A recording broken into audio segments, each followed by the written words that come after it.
शंकर जी की बारात की तैयारी हो रही है। अप्सराएं गाना गा रही हैं, डुमडुमियाँ बज रही है, शहनाइयाँ बज रही हैं, मंगल वाद्य बजने लगे। देवताओं ने अपने अपने वाहन सजा लिए, सब तैयारी करने लगे। बोले, सब चलो, महादेव की बारात जाएगी। भगवान विष्णु पधारे। एक तो पहले ही इतने सुंदर और बारात में जाने के लिए और सुंदर बनकर आए। शंख चक्र गदा पद्म लेकर भगवान नारायण आए। देखकर सब बलाइयां लेने लगे। कितने सुंदर ब्रह्मा जी चतुर्मुख चारों का श्रृंगार करके आए और सुंदर इंद्र भी आए। सब देवी देवता सब पधारे। लेकिन तभी सबने पूछा कि दूल्हे राजा कहाँ हैं? जवाब आया, अभी भी शमशान में ही बैठे हैं। महाराज बागंबर लपेटे हाथ की तकिया लगाए लेटे हुए हैं। दूल्हा महाराज ब्रह्मा जी और विष्णु भगवान ने बोला, आज आपका ब्याह होना है, थोड़ा सच समझ लो, स्नान ध्यान करके शुद्ध हो जाओ, बढ़िया सी कोई अचकन पहन लो, सेहरा पहन लो, सिर पर पगड़ी पहन के तैयार हो जाओ, ब्याह होना है आपका। इतने में ही शिवगण आए, सारे के सारे, और भगवान से आकर बोले, देखो भगवान, हमको बहुत दिन बाद ये अवसर मिला है, हम महादेव के विवाह में जाएंगे। श्रृंगार आप सब लोग दूर हट जाओ, अपने तरीके का आज श्रृंगार हम करेंगे महादेव का। महादेव तो भोले भंडारी, बोले भैया जिसको रुचि लग रही है वही कर लो। भगवान विष्णु ने शंकर जी का हाथ पकड़ा, बोले एकांत में आओ, आपसे कुछ बात करनी है। शंकर जी एकांत में गए। इतने भोले हैं शंकर जी। भगवान नारायण बोले, देखो यह विवाह हो रहा है, विवाह में मजाक आदि होते रहते हैं, इसलिए बुरा मत मान जाना बात का। शंकर जी बोले, हम तो कभी बुरा मानते ही नहीं। विष्णु बोले, क्यों? कामदेव आया था, आपने तीसरा नेत्र खोल के उसको ध्वस्त कर दिया, भस्म कर दिया। कहीं पता चला सारी सरहज ने कोई मजाक कर दी, सो तीसरा नेत्र खुल गया, जल के राख हो जाएंगी सारी सरहज, ये सब मत करना। विवाह का माहौल है, थोड़ा बहुत मजाक वजाक तो सहन कर लेना। वैसे तो आप सहन करते हैं, लेकिन आपके गण कभी कभी उत्तेजित हो जाते हैं, इनको सबको संभालना, और बाकी हम सब चल ही रहे हैं, सब संभाल लेंगे। शंकर जी बोले, मजाक होता है वहां पे? ससुराल में मजाक करते हैं दामाद के साथ? भगवान बोले, हाँ मजाक होता है। तो इसका मतलब है हम भी मजाक कर सकते हैं? नारायण भगवान बोले, कर ही सकते हो, लेकिन आप जगत संहारक हैं, उस तरीके का मजाक मत कर देना कि पता चला हिमालय को उल्टा थाप दिया पृथ्वी में, ये सब मत करना। महादेव बोले, नहीं नहीं, हम अपने तरीके से करेंगे, और सुनो वो मजाक हमसे करने लायक रहें, इसका हम पूरा ध्यान रखेंगे। शंकर जी गए, जाकर के सब गण बुलाए, लाओ भैया श्रृंगार करो हमारा। कैसा श्रृंगार किया? जटाओं को पकड़ के जटाओं का ही मुकुट बना दिया, जटाएं खोल के उन्हीं का मुकुट बना दिया, सुंदर बागंबर पहनाई। बागंबर को रस्सी से बांधते थे, पर आज रस्सी से नहीं, आज सर्प से बांधा, बढ़िया वाला सर्प लेकर आए, कमर में ला करके बागंबर बांध दिया। एक सर्प को सिर के ऊपर बांध लिया, सर्प को सिर के ऊपर बांध करके छोटे छोटे पतले पतले सर्प निकाल के उनके सहरे से लपेट दिया, सामने की ओर बन गया सहरा, और सर्पों के मुंह में से जो जीभ निकल रही थी उनमें बिच्छू लटका दिए, कानों पर बिच्छू लटका दिए। अब तक तो भगवान एक मुख वाला सर्प पहनते थे।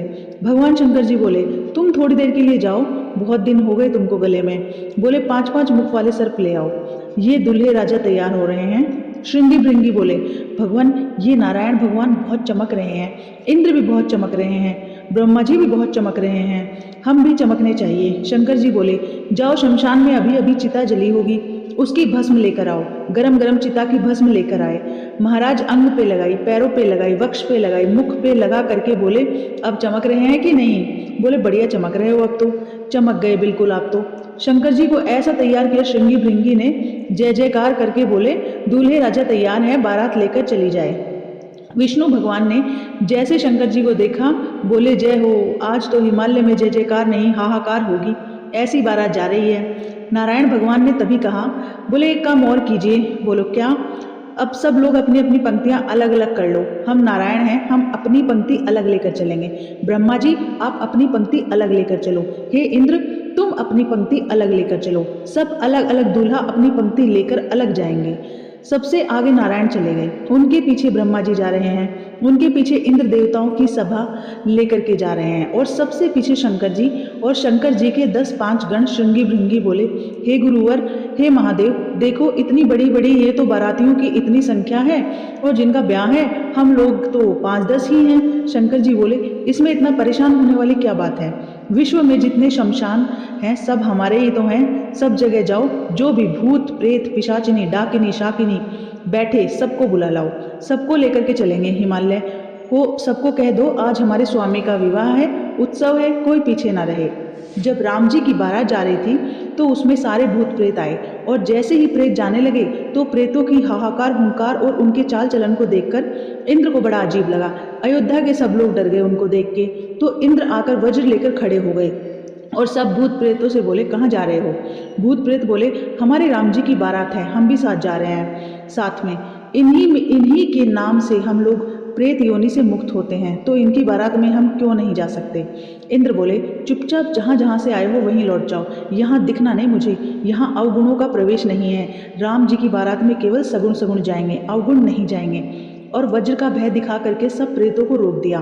प्रेत बेचारे एक मैदान में जाकर बैठ गए। बोले हम इतने ही बुरे हैं तो हमको बनाया क्यों, हम इतने ही बुरे हैं तो हम लोगों का सृजन क्यों किया, आज हमको बारात से बाहर कर दिया, इससे बड़ा अपमान और क्या होगा हमारा।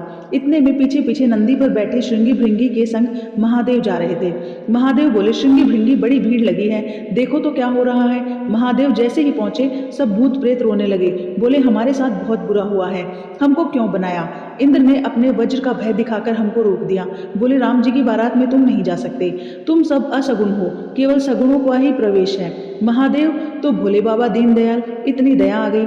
महादेव बोले चिंता मत करो, हम वचन दे रहे हैं कि ये जितने देवी देवताओं के ब्याह हैं इनके सबके में शगुन जा रहे हैं तो उनको जाने दो। मेरे ब्याह में सबके सब अगुण जाएंगे, अशगुन जाएंगे। महादेव के ब्याह में सारे अशगुन जाएंगे, तुम सबको हम ले जाएंगे। हम सगुणों के संग नहीं चलेंगे, तुम्हारे संग चलेंगे, तुम सब हमारे साथ चलना। आज महादेव ने सबको बुला लिया, सब लोग आ गए और किसी के बहुत सारे सिर हैं, कोई बिना सिर पैर के है, किसी के हाथ पैर नहीं है, रेंग रेंग के चल रहे हैं, किसी के खूब सारे सिर पैर विपुल नयन, किसी के नेत्र ही नहीं हैं, किसी के खूब सारे नेत्र हैं और रष्ट पृष्ठ भयंकर प्रचंड हैं और कोई बिल्कुल दुबला पतला है। जब महादेव पहुंच गए तो दूर दूर की जितनी बहन हैं पार्वती जी की सब मंगल गा रही हैं, नेक मांग रही हैं। भीतर जाने से पहले दूल्हा नेक दो। जैसे ही नेक मांगने लगी सालियां तो शंकर जी श्रृंगी भृंगी को देखे, ए श्रृंगी भृंगी, ओ श्रृंगी भृंगी। शंकर जी कह रहे हैं, बोले ए श्रृंगी भृंगी हम तो कुछ लेकर ही नहीं आए, नेग में क्या दें इनको। श्रृंगी भृंगी बोले अरे नेग नहीं कह रही हैं, नाग कह रही हैं, नाग, उनकी तो कोई कमी नहीं है। शंकर जी बोले अच्छा सालियां नाग मांग रही हैं। आरती का थाल लेकर मैना देवी खड़ी है और दूर दूर के रिश्तेदार नातेदार सब खड़े हैं। बोले नारद जी ने भैया ऐसा सुयोग वर बताया है, दूर दूर तक नहीं मिलेगा, तीनों लोकों में ऐसा वर नहीं मिलेगा। बारात के गाजे बाजों की आवाज़ आने लगी। जैसे ही गाजे बाजों की आवाज़ आए हिमालय के लोग और उत्सुक हो जाते, हमारे दूल्हे राजा आ रहे हैं। आहा, तभी देखा पीताम्बरी पहने सब बाराती चले आ रहे हैं और उन पीताम्बरी पहने बारातियों के बीच में श्री गरुड़ जी के ऊपर शंख चक्र गदा पद्म धारण के श्रीमन नारायण आ रहे हैं। हिमालय के लोग तो दूर से, तीनों लोकों में ऐसा वर नहीं मिलेगा। बारात के गाजे बाजों की आवाज आने लगी। जैसे ही गाजे बाजों की आवाज आई हिमालय के लोग और उत्सुक हो जाते, हमारे दूल्हे राजा आ रहे हैं। आहा, तभी देखा पीताम्बरी पहने सब बाराती चल रहे हैं और उन पीताम्बरी पहने बारातियों के बीच में श्री गरुड़ जी महाराज धीमे धीमे चाल चल के आ रहे हैं और गरुड़ जी के ऊपर शंख चक्र गदा पद्म धारण के श्रीमन नारायण आ रहे हैं। हिमालय के लोग तो दूर से बलैया लेने लगे। मैना देवी से जाकर कहने लगे, हे मैना देवी, धन्य भाग पार्वती जी जैसी सुंदर हैं वैसे ही सुंदर दूल्हा आ रहे हैं। मैना देवी के बगल में नारद जी खड़े थे। मैना देवी बोली, मैं किस मुंह से आपका धन्यवाद करूं, आपने मेरी पुत्री के लिए ऐसा सुयोग वर ढूंढे हैं। नारद जी बोले, नहीं नहीं, ये तो उनके मिलने जुलने वाले हैं, ये दूल्हा नहीं है, यह तो दूल्हे से ऐसी उनकी मित्रता है, प्रेम मानने वाले हैं। मैना देवी सोचने लगी, जिनके मित्र इतने सुंदर, मिलने जुलने वाले इतने सुधरे हुए, इतने स्वच्छ, इतने सुंदर दूल्हा तो जाने कैसे होंगे। नारायण भगवान आए, माल्यार्पण किया। पूरी हिमालय नगरी तो नारायण को देख के ही नौछावर हो गई। फिर हवा की तरह बात फैल गई, ये तो दूल्हे के मित्र हैं, दूल्हा तो पीछे आ रहा है। उनके पीछे आए चतुरानंद ब्रह्मा जी। मैना देवी ने सोचा, नारद जी ने बताया ही था कि आपके जो होने वाले दामाद हैं पंचवक्रम, 5 मुख हैं उनके, तो 4 मुख देख करके मैना देवी बोली, 5वां मुख ऊपर होगा, दिख नहीं रहा, मैं किस मुख से आपका धन्यवाद करूं। यही है ना पंचवक्र है ना, इनके 5 मुख होंगे, 5वां ऊपर होगा। बोले नहीं नहीं, ये तो चतुर्मुख हैं, ये तो ब्रह्मा जी हैं, ये भी दूल्हा नहीं है। तीसरे आए इंद्र। इंद्र जैसे ही पधारे, इंद्र का रूप बहुत सुंदर, देवताओं के राजा। इंद्र को देखकर सब हिमालय के लोग बोले, नारद जी निश्चित यही हमारे दूल्हे राजा हैं। नारद जी हंसने लगे, बोले नहीं नहीं, महादेव को जब प्यास लगती है तो आपके दूल्हे को जब प्यास लगती है तो पानी पिलाने का काम यही करते हैं, ये उनको पानी पिलाने वाले। हिमालय के लोग बोले भैया पानी पिलाने वाला इतना सुंदर है, दूल्हा तो जाने कैसा ही होगा। जैसे ही सब देवी देवता जाने लगे, अब दूर से ही हु हु हा हा ही आवाज आने लगी। नारद जी बोले बारात आ रही है, अब इन लोगों की व्यवस्था मैं देख के आता हूँ, आप यहीं खड़े रहना। नारद जी खिसक लिए वहां से, बोले अब तो पता है क्या होने वाला है। जब बारात आती है तो बारात सबसे पहले देखने के लिए कौन जाते हैं? छोटे छोटे बच्चे सबसे पहले यही जाते हैं बारात देखने। पूरी खबर पूरे नगर में यही बच्चे फैलाते हैं। इतने हाथी, इतने घोड़े, इतने बैंड बाजे वाले, इतने लाइट पकड़ने वाले, इतने नाचने वाले। तभी देखा बारात तो आई नहीं, लेकिन हिमालय के सारे बालक चौकड़ी मार के भागते हुए अपने घरों की ओर भाग रहे हैं। घरों के भीतर गए, माता पिता को भीतर बैठा लिया। जोर जोर से माता पिता ने पूछा बच्चों क्या हुआ, तुमने बारात में क्या देखा? कोई बड़ा हाथी देख लिया होगा तभी डर गए। बोले हाथी हमने जो देखा है हम कैसे वर्णन करें, अरे बाप रे बाप, कैसे कैसे प्रेत, कैसे कैसे सांप। आज निश्चिंत ही हम हिमाचल के लोगों के लिए किए हुए पाप आज हमको हमारे फल के रूप में मिल रहे हैं कि ऐसी बारात देखने को मिली है हमें। एक बिना मुख का बाराती किसी द्वार को खटखटाने लगा। भीतर से खोल करके लोगों ने जैसे ही उसका रूप देखा, रूप देखते ही स्तंभ हो गए। बोले हम बाराती हैं, रहने की व्यवस्था कहाँ है? बाराती का मुख देख करके सब बोले तुम तो यहीं रह जाओ, कहीं भी रह जाओ, हम छोड़ के भाग रहे हैं यहाँ से। ऐसे बारात का हिमाचल के लोग बोले भैया अगर किसी ने पुण्य किया हो तो ही बचेगा, आज बारात देखकर तो जीवन बचने वाला नहीं है। ऐसी प्रचंड बारात आ रही है। पूरी नगरी में सब लोग इकट्ठा हो गए देखने के लिए, पर आज हिमालय की पूरी नगरी सुनसान थी। बारात देख के और सब अपने घरों में घुस गए कि कांप रहे हैं, जय जय राम जप रहे हैं। बोले आज बचा लो भगवान कैसे भी। एक जगह एक आदमी शरबत लेके खड़ा था बारातियों को पिलाने के लिए। खूब सारे शरबत के पात्र थे। इतने में ही एक बाराती पहुंचा, भूत ही था वो। हिमाचल राजा ने कहा कोई परेशानी नहीं होनी चाहिए बारातियों को। शरबत वाला तो बाराती को ही देखता रह गया। बाराती आए और आकर शरबत उठाए। शरबत उठाकर तो पीना दूर, उसने स्नान और कर लिया शरबत में। शरबत में ही नहा लिया। शरबत में स्नान देखकर शरबत बटोरने वाला भाग गया। वहां मैना देवी और हिमाचल महाराज खड़े थे। कर्मचारी दौड़ दौड़ कर आ रहे थे। बोले बारात आ गई, तुमने शरबत पिलाया? हाँ पिला दिया और नहला भी दिया। अच्छा चलो अब ये पकोड़े मकोड़े बने हैं, ये ले जाओ, रास्ते में सबको खिलाओ पिलाओ। महादेव नंदी पर सीधे नहीं बैठे, उल्टे बैठे हैं। क्यों? नारायण भगवान कह के गए थे कि मजाक होता है।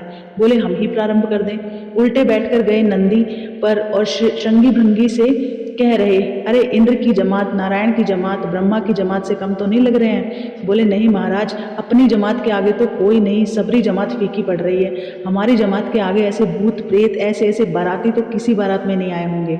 आप चिंता मत करो।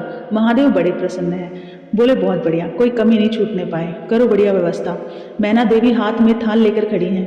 भूत प्रेत पिशाच डाकनी शाकनी सब यह तो नगर में ही व्यस्त हैं। नगर में ही जितने लोग थाल ले लेकर खड़े थे उनसे तो थाली ले ही ली, अब नगर के घरों में घुस घुस कर उनके घर की सामग्री निकाल रहे हैं। श्रृंगी भृंगी के साथ नंदी पर सवार होकर महादेव जैसे ही मुख्य द्वार पर पहुंचे, नंदी नंदी दिख रहे हैं, अभी दूल्हा तो दिख ही नहीं रहे। नंदी इतने सुंदर नंदी का पूजन किया।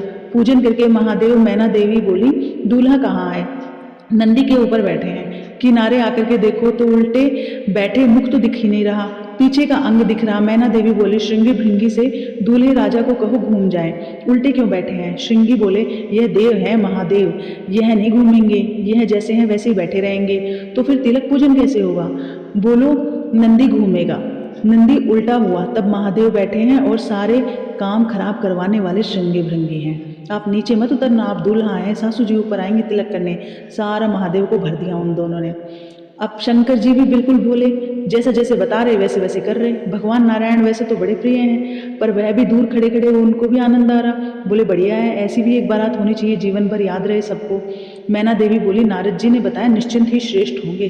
दुनिया के लोग तो पुष्प का श्रृंगार, इन्होंने तो सर्प के श्रृंगार किए हैं। सुंदरता इतनी ज़्यादा है हमारे दामाद की, इसलिए सर्प से ढक रखी है ताकि नजर ना लगे।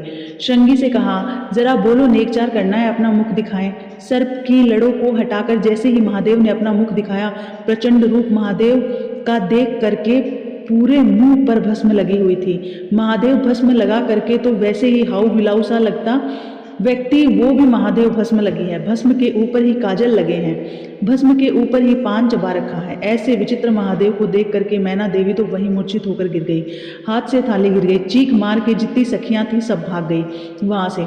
महादेव ने श्रृंगी भृंगी को देखा, श्रृंगी भृंगी तो आश्चर्यचकित पड़ गए। महादेव बोले, तुम लोगों के मुख इतने मुरझाए हुए क्यों लग रहे हैं? बोले, भगवान स्वागत करने आई थी, ये तो मूर्छित हो गई।